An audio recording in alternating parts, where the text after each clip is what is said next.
आप सभी को मेरा नमस्कार। मैं doctor Manish Tripathi, founder of दवा के doctor and principal Babajeet Narayan Chand pharmacy college Bankata Gola Bazar. आज हम कहाँ पे उपस्थित हैं? बंसी चंद इंटर कॉलेज चिलवा गोरखपुर, और आप सभी इंटरमीडिएट के स्टूडेंट हो। तो सवाल नंबर 1 जो सबसे पहले मैं आपसे पूछना चाहता हूं, और इसका जवाब आप लोग हाथ उठा के देना कि इसमें से कितने ऐसे बच्चे हैं जिन्होंने ये डिसाइड कर लिया है कि मुझे जाना कहाँ है।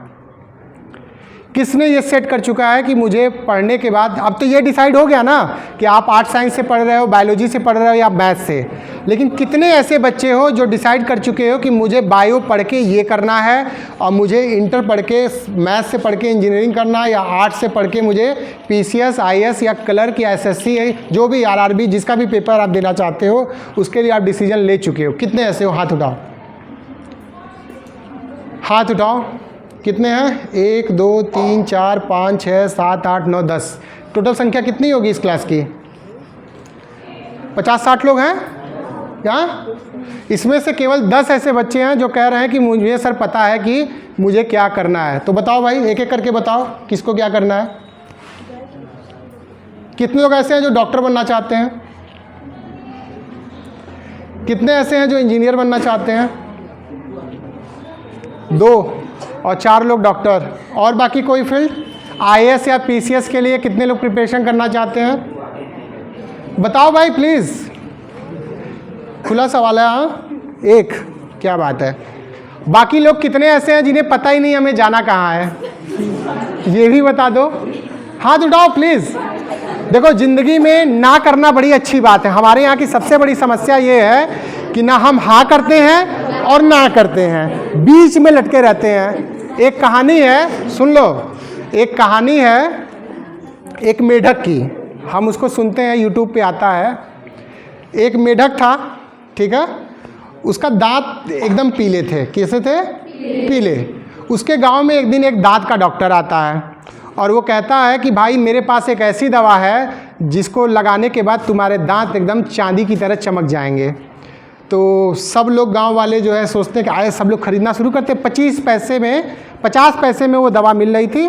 तो जो मेढक था उसके भी पास क्या था? 25 पैसे के 2 सिक्के थे। लेकिन वो सिक्कों को लेके क्या करता रहा? रगड़ता रहा और ये सोचता रहा कि लूँ कि ना लूँ, लूँ कि ना लूँ। ऐसे ही उसकी विचारधारा चलती रही और तब तक क्या हुआ, आधे 1 घंटे निकल गए और सारा का सारा दंत पाउडर बिक गया।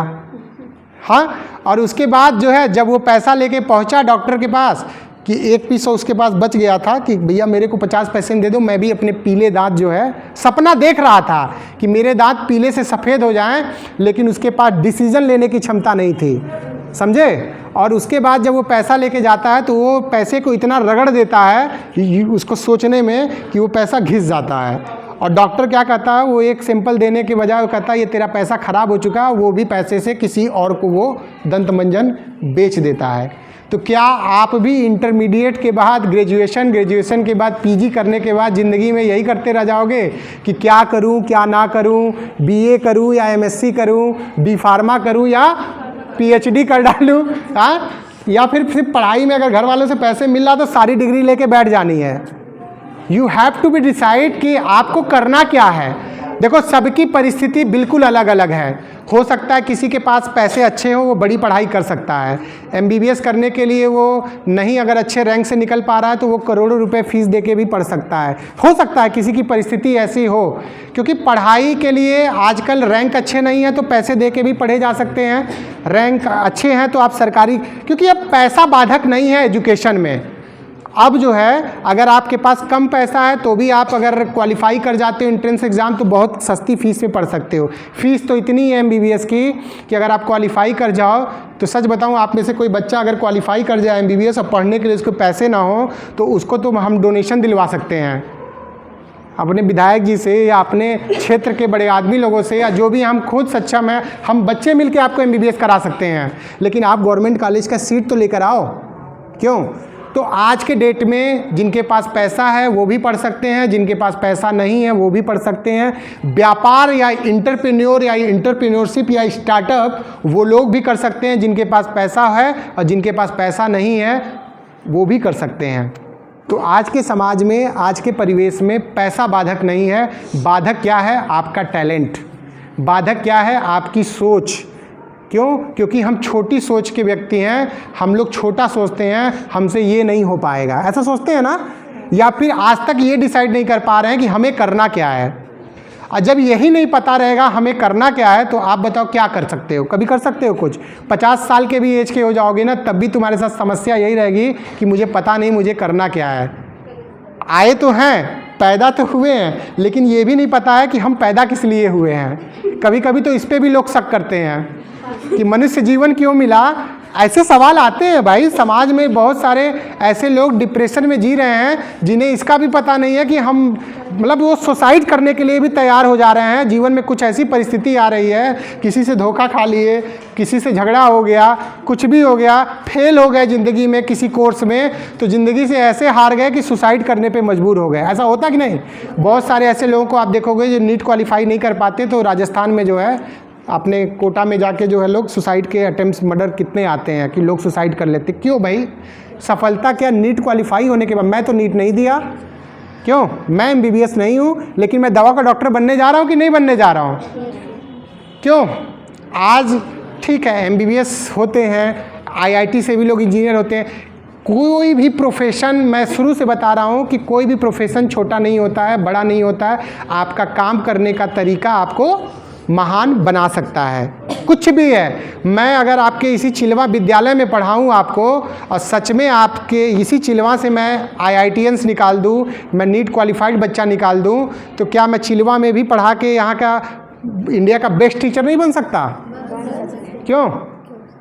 बन सकता हूँ कि नहीं बन सकता हूँ? अगर आपका जीवन सफल हो जाए, आप बच्चे यहाँ से IAS निकलने लगो, तो मैं यहीं पढ़ा के बहुत फेमस हो सकता हूँ। तो कोई भी फील्ड छोटी बड़ी नहीं है। जिस जगह पे आप हो, अगर उस सेवा को बेहतर तरीके से करो, तो आप अपना इतिहास में नाम दर्ज कर सकते हो। अब मुझे मौका कोरोना में मिला था, और छोटी जगह में ही मैं रह के इसी गोला में नाम कमा पाया। बहुत दूर तक नहीं जा पाया, लेकिन फिर भी कुछ तो किया ना। क्यों? और अब प्रयास कर रहा हूँ कि दवा के डॉक्टर के कॉन्सेप्ट के साथ मैं इंडिया में अपना नाम कमाऊँगा। तो क्या आप बच्चे इस स्कूल से पढ़ के, क्योंकि देखो ये बातें तुम नोट कर लो कि तुम्हारे ज़िंदगी में आगे बढ़ने से ये चीज़ बाधक नहीं बन सकता कि तुम अंग्रेजी मीडियम में पढ़ते हो या हिंदी मीडियम में। आज भी इतिहास उठा के देख लो, सबसे ज़्यादा अगर टॉपर्स की लिस्ट कहीं पे है, UP boards always in the high rank. ठीक है? अच्छे अच्छे पोस्ट पे आप देखोगे, अभी भी इतिहास पूछोगे उनसे, तो ज़्यादातर बच्चे UP बोर्ड से होते हैं। और सबसे बड़ी बात है कि आप जो होते हो वो इंग्लिश पर्सन होते हो। क्या होते हो? English person. आपको हिंदी और इंग्लिश दोनों आती है, और दोनों आने से आपकी समझदारी बड़ी अच्छी होती है। क्यों? क्योंकि बचपन से आप हिंदी में पढ़े होते हो। आपको किसी बात को समझना हिंदी में जितना आसान होता है, उतना इंग्लिश में नहीं होता है। लेकिन जिस दिन आपको इंग्लिश भी समझ में आ जाती है ना, तो आपसे अच्छा इंग्लिश कोई नहीं समझ सकता। जैसे मुझे आज के डेट में, मैं भी UP बोर्ड से ही पढ़ा हूँ ना, लेकिन फिर भी मुझे इंग्लिश की कोई किताब पढ़ने में मुझे दिक्कत नहीं होती, भाषा समझने में दिक्कत नहीं होती है। क्यों? क्योंकि हम अगर एक भाषा सीख जाते हैं, तो दूसरी भाषा सीखना कठिन काम नहीं हो। भाषा ही तो है, जिसका अभ्यास करेंगे उसको हम सीख लेंगे। तो आप मुझे ये बताओ, आप लोग चिलवा के स्टूडेंट हो, बंसीचंद इंटर कॉलेज के स्टूडेंट हो, तो मैं यहाँ क्या करने आया हूँ? Developing a culture of innovation and startup. और मैं आपका पढ़ाई का कल्चर बदलने आया हूँ कि अगर आज तक आप नहीं सोचे कोई बात नहीं, लेकिन अब आपको सोचना है कि आपको जाना कहाँ है। आपको अपना गोल डिसाइड करना है। जैसे कि मान लो, सोचो अगर तुम्हारे ऊपर जो है 10,000 रुपये की लोन EMI हो, ठीक है, लोन EMI 10,000 रुपये की हो, तो तुम अपने ज़िंदगी में कोई भी काम करोगे तो ये सोचोगे कि भैया मुझे 15,000 रुपये चाहिए, 5,000 रुपये अपना खर्चा और 10,000 रुपये अपना लोन चुकाने के लिए। तो हमेशा तुम 15 कमाने की कोशिश करोगे। लेकिन तुम्हारे ऊपर लोन ही ना हो तो तुम कभी कमाने का सपना देखोगे? जब चाहत ही नहीं होगा कुछ करने का, कुछ मकसद ही नहीं रहेगा ज़िंदगी का, तो क्यों करने जाओगे? और दूसरी चीज़ ये है, 3 इडियट्स कितने लोगों ने देखा है? 3 इडियट्स पिक्चर आई थी, उसमें जो आमिर खान था वो कैसे टॉप करता था क्लास में? वो पढ़ाई ज़्यादा नहीं करते थे आमिर खान जी, उसमें जो है बहुत ज़्यादा नहीं पढ़ते थे, लेकिन फिर भी टॉप्स आते थे, टॉपर में उनका नाम था। क्यों? क्योंकि वो उन्होंने उस फिल्म में एक जगह जवाब भी दिया है, जो उसमें एक कैमरा का जो करना चाहता है हीरो, उसको उन्होंने जवाब दिया कि तू इंजीनियरिंग में जानता है क्यों फेल है? क्योंकि तेरा पैशन नहीं है। और जिसको जिस काम में पैशन नहीं होता, जैसे आप मान लो इंजीनियरिंग के स्टूडेंट हो, मैं आपको फार्मेसी कराने की कोशिश करूं, आप बेस्ट नहीं कर सकते। मैं बताऊं, मैंने फार्मेसी फील्ड इसलिए चूज किया था क्योंकि मेरा पैशन था, है ना। और जिस आदमी को जिस फील्ड में प्यार होता है, जिस फील्ड से प्यार होता है, उस सेवा को अगर वो व्यक्ति करेगा तो वो जीवन में अपने सफल हो जाएगा। जैसे मान लो मुझे पढ़ाना है आपको, अब मुझे लगता है कि मेरा इच्छा नहीं है, मेरे को प्यार नहीं है आपको पढ़ाने में, मेरे को पढ़ाने में मज़ा नहीं आता है, तो मैं आपको पढ़ाऊँगा ना तो आपको मेरी पढ़ाई हुई बात समझ में ही नहीं आएगी। क्यों? क्योंकि मैं ज़बरदस्ती पढ़ाऊँगा, मैं आपको उस लेवल से नहीं उठाऊँगा जिस लेवल पे मुझे, क्योंकि मेरा पैशन नहीं है पढ़ाने का। और आपका अगर पढ़ने का पैशन नहीं है तो आप पढ़ भी नहीं पाओगे।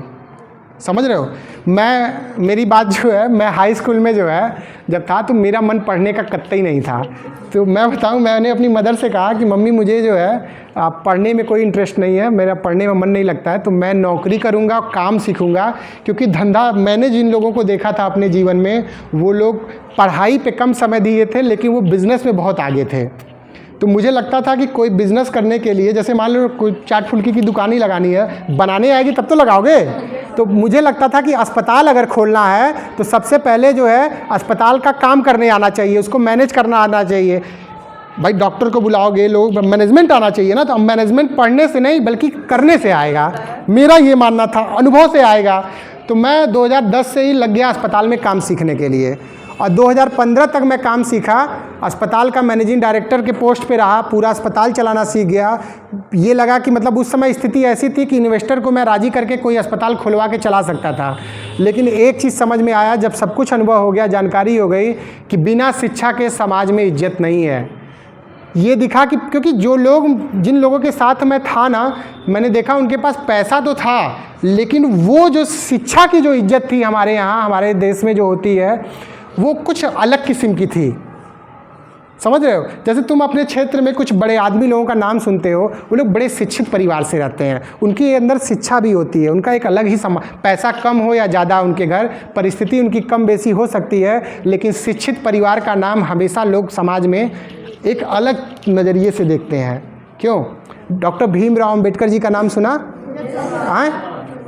सोचो किस समुदाय से वो आते हैं, लेकिन शिक्षा के बल पे आज उनका नाम उच्च शिखर पे है कि नहीं है। तो मुझे भी उस समय समझ में आ गई बात कि बिना शिक्षा के आदमी क्योंकि देखो, एक बार पैसा आने के बाद आदमी को क्या लगता है, लोग या तो पावर के चक्कर में परेशान होते हैं, सम्मान। क्यों? आखिर में अल्टीमेट गोल इंसान का क्या होता है कि पावर आ जाए, नेता बन जाऊं, है ना, मिनिस्टर बन जाऊं। क्यों? पैसा लोग कितना बहा देते हैं राजनीति में, कितना पैसा बहा देते हैं अलग अलग चीज़ों में, सेवाओं में। क्यों? नाम कमाने के लिए, है ना, इज्जत कमाने के लिए, शोहरत कमाने के लिए। क्योंकि पैसा एक जगह जाके, पहले तो लगता है कि पैसा सब कुछ है, लेकिन एक बार जब पैसा आ जाएगा तो आपको लगेगा जीवन में पैसे से भी बढ़ के बहुत कुछ है जो चाहिए। और वो चीज़ अभी देखो, उनका एक वीडियो, अभी मैं एक वीडियो देख रहा था, कल परसों की बात है, उनका वीडियो था, आपने क्या नाम है उनका, जो बागेश्वर बाबा के जो हैं धीरेन्द्र शास्त्री जी महाराज, वो एक इंडिया टीवी के चैनल पे वो बता रहे थे कि मैं एक विदेश गया था और वहाँ पे लोग इंग्लिश में बात कर रहे थे। तो उन्होंने उस बात पे कहा कि सब कुछ सही है, लेकिन शिक्षा का महत्व मुझे समझ में आया कि शिक्षा कितनी ज़रूरी है। क्योंकि जब आप, जैसे मैं हूँ, मान लो आज मुझे किसी मरीज़ की समस्या सॉल्व करनी है, तो मुझे डॉक्टर से अंग्रेज़ी में बात करने आना चाहिए, पेशेंट से हिंदी में बात करने आना चाहिए, बहुत अगर वैसा पेशेंट है तो भोजपुरी में भी बात करने आना चाहिए। क्यों? क्योंकि communication is the very important. अगर आपको कम्युनिकेशन अच्छी है, अच्छा एक बात बताओ, सोचो हम अपने प्रधानमंत्री जी की बात करें या हम अपने मुख्यमंत्री जी की बात कर लें, उनके में सबसे खास बात जानते हो क्या है? Leadership skill. वो वाकई में, देखो मैं पार्टी की बात नहीं कर रहा हूँ, किसी भी पार्टी में, चाहे वो कोई भी पार्टी हो, अगर उसका लीडर बहुत अच्छे हो जाएं, उनका कम्युनिकेशन लीडरशिप स्किल अच्छी हो जाए, तो वो किसी भी पार्टी को उठा सकते हैं। किसी भी कंपनी का फाउंडर, किसी भी कंपनी का जो एमडी, उसके सीईओ, अगर वो लीडर बहुत अच्छे हैं तो वो कंपनी कहीं से, टाटा जी का देखे हो रेपुटेशन और मार्केट इमेज कितनी अच्छी है। क्यों? टाटा जी सिर्फ टाटा में नहीं, अगर किसी कंपनी के ऑनर रहे होते, वो टाटा के बजाय किसी और ब्रांड के भी ऑनर रहे होते, तो उनकी खुशबू जो है, उनकी क्वालिटी हर जगह दिखाई देती कि नहीं दिखाई देती। तो इम्पॉर्टेंट पार्टी नहीं, इम्पॉर्टेंट कंपनी नहीं, इम्पॉर्टेंट आप हो। किसी भी चीज़ का महत्व कौन बनाता है? आप। इसी चिल्वा इंटर कॉलेज का नाम आप लोग जो है रोशन कर सकते हो, और रोशन किए भी। ऐसे नहीं है कि बहुत सारे ऐसे लोग जो इंटरमीडिएट यहाँ से किए होंगे आज किसी उच्च अधिकारी पोस्ट पे बैठे होंगे या ज़िंदगी में बहुत कुछ कर रहे होंगे। जैसे कोई भी, मैं भी हूँ, कहीं ना कहीं से तो इंटरमीडिएट यहीं से पढ़ के गया होऊंगा ना, तो वो नाम कहीं ना कहीं जुड़ता है आपकी वजह से। समझ रहे हो ना मेरी बात? तो बच्चों, आपको क्या करना है? आपको अपना लक्ष्य अब डिसाइड कर लेना है कि मुझे क्या बनना है। दूसरी चीज़, कितने अच्छे ऐसे बच्चे हो जो इसने अपना सिलेबस उठा के देखा है कि दोनों साल में आपको पढ़ना क्या है, अब पढ़ना क्यों है। हमारी जो पढ़ाई की सबसे ज़रूरी चीज़ होती है सिलेबस। पहले आपको जैसे किसी से झगड़ा करना है, अगर मान लो कोई बच्चा है तुमको झगड़ा कर लिया, तो तुम उसका पता करते हो ना कौने गाँव एक है, वो का पापा कहाँ है, पूछते हो नहीं कि घर में अधिकारी पुलिस वाला बाकी नहीं हुआ, पूछते हो कि नहीं पूछते हो? कहीं माफिया वाफिया तो नहीं हमें कि भाई तुम उससे लड़ने से पहले सारी उसकी हैसियत पता कर लेते हो। अगर देख लेते हो बड़ा पहुंचा हुआ व्यक्ति है, तब मौका खोजते हो, जब वह मौका मिली तब वह मारा, वैसे नहीं मारा। आता है कि नहीं आता दिमाग में? अब पढ़ाई करना है, एग्ज़ाम देना है, युद्ध करना है। क्यों युद्ध? ही तो है रिजल्ट लाना, पास करना, मतलब तुमको कुछ युद्ध करना है। और इस लड़ाई से लड़ने के लिए कोई तैयारी नहीं है, उसका कोई बैकग्राउंड नहीं पता कर रहे हो कि क्या क्या सिलेबस है, कितना नंबर लाना, पासिंग कितना लाना है ना, कितनी जानकारी करनी है। या डॉक्टर बनने के लिए, जैसे मान लो जिसको डॉक्टर बनना है, आपको आज डिसाइड करना पड़ेगा कि डॉक्टर बनने के लिए नीट का सिलेबस क्या है, इंटरमीडिएट के सिलेबस में नीट का कौन कौन सा पार्ट हम पढ़ ले रहे हैं। अगर आप एसएससी क्लर्क बनना चाहते हो तो आर्ट साइंस में हमको हिस्ट्री, ज्योग्राफी, इकोनॉमिक्स, वो सारे सब्जेक्ट के टॉपिक कौन कौन से इंटरमीडिएट में पढ़ने हैं। आपको वहाँ के लेवल नहीं पढ़ना, कम से कम इंटर लेवल की चीज़ तो पढ़ लो ढंग से। क्योंकि जब आप आ रहे हो ना टेक्निकल एजुकेशन कोर्स में, लोग केमिस्ट्री पढ़ते हैं, लेकिन केमिस्ट्री डिग्री भी लाते हैं कि 90 नंबर पाया है, लेकिन केमिस्ट्री की अगर मैं उनसे पीरियोडिक टेबल की हालचाल पूछ लूँ, उनसे कार्बन की वैलेंसी पूछ लूँ, उनसे कुछ भी पूछ दूँ, तो नहीं बताने को तैयार हैं। क्यों? क्योंकि पास तो हो गए कुछ लिख के, लेकिन समझ में नहीं आया। और कोई भी सब्जेक्ट हो, चाहे वो हिस्ट्री हो, जियोग्राफी हो, इकोनॉमिक्स हो, मैथ हो, साइंस हो, हर सब्जेक्ट को विजुलाइज किया जा सकता है, समझा जा सकता है। मनीष त्रिपाठी दवा के डॉक्टर में अगर कुछ नाम कर रहा हूँ, कुछ ले रहा हूँ, तो मैं फिजिकली हूँ, मेरा कुछ अस्तित्व है, मेरा कहीं पे वो ब्रांड चलने जा रहा है। तो इस तरह से जितने भी सब्जेक्ट्स बनाए गए हैं वो एक्चुअली कुछ ना कुछ है, ऐसे फर्जी कुछ नहीं सिखाया जा रहा है। समझ रहे हो ना मेरी बात? तो स्टार्टिंग में ठीक है, अब आप देखो, अब आपके पास ये हो चुका है, ठीक है। अब हर चीज़ों को रटने की नहीं, समझने की कोशिश करो। ABCD जब रटते थे तो नहीं पता था उस समय कि क्या करेंगे, लेकिन आज हम समझते हैं ना कि अक्षरों के फेर मेल से क्या क्या बन जा रहा है। तो अब आपको अपना दिमाग क्या करना है, समझने में लगाना है। और ज़रूरी नहीं है कि उसका जवाब आपको जो है पड़ोसी से पूछोगे तो मिल जाएगा। सवाल उठते हैं तो जवाब कहीं से मिल जाए उसको ले लो। ज़रूरी नहीं कि मैं ही जवाब देने आऊँ तो आपको, जब सवाल उठेगा ना तो जवाब आपको आजकल गूगल पे मिल जाएगा, चैट GPT से मिल जाएगा। सिली क्वेश्चन खूब पूछो चैट GPT से, एक से एक जवाब बना के देगा, नए नए तरीके से जवाब बना के देगा। जो सवाल वहाँ से भी नहीं मिल पा रहे हैं जवाब, उसका जवाब आपके गुरु देंगे, आपके टीचर्स दे देंगे। ठीक है बच्चों, तो आपको क्या करना है, अपना सिलेबस देखना है, आपको डिसाइड करना है कि मुझे 5 साल बाद क्या बनना है। उसकी तैयारी आपको आज से शुरू करनी है। अगर आपके पास कम पैसे हैं, कम बजट है, अगर आप 90,000 रुपये खर्च कर सकते हो और आप मेरे दवा के डॉक्टर के टीम के साथ काम करना चाहते हो, तो मैं आप अगर 2 साल मुझे अपना समय दे दो और 90,000 रुपये अपने ऊपर खर्च कर दो, तो मैं 2 साल बाद आपको इस लायक बना दूंगा कि आप एक फार्मेसी और वहाँ पे लैब और प्लस ये खोल के कम से कम जो है 15-20 हज़ार रुपया महीना स्टार्टिंग में कमाना शुरू कर दोगे। इतना तो मैं आपको लायक बना दूंगा, लेकिन बना तब पाऊंगा जब आप बनना चाहोगे। अब पता चले आपने एडमिशन करा लिया, स्कूल आने के नाम पे फुर्सत ही नहीं है, कॉलेज आते ही नहीं हो, टाइम देख रहे हो कि सर 2 बज गया, अब मुझे घर जाना है। काम सीखने के लिए आपको समय के बियॉन्ड जाके काम करना पड़ेगा। क्यों? क्योंकि स्किल सीखने के लिए समय बाउंडेशन की ज़रूरत नहीं, सिलेबस के बियॉन्ड जाके पढ़ना पड़ेगा। अगर आप नीट चाहते हो कि इंटर के बाद क्वालिफाई कर लूँ, तो आपको आज से और समय के बियॉन्ड जाके, सिलेबस के बियॉन्ड जाके आपको पढ़ना पड़ेगा। समझ रहे हो ना मेरे बच्चों? तो अगर आप 100 रुपये कमाने की कोशिश करोगे तो नहीं 100 तो 80 कमाओगे ना, 70 कमाओगे ना, लेकिन सोचोगे ना तो 10 रुपया भी कमाना तुम्हारे लिए भारी हो जाएगा। तो इतना ही था आज के लिए। तो आज की क्लास हम लोग एंड करते हैं यहीं पे। Thank you very much all of you.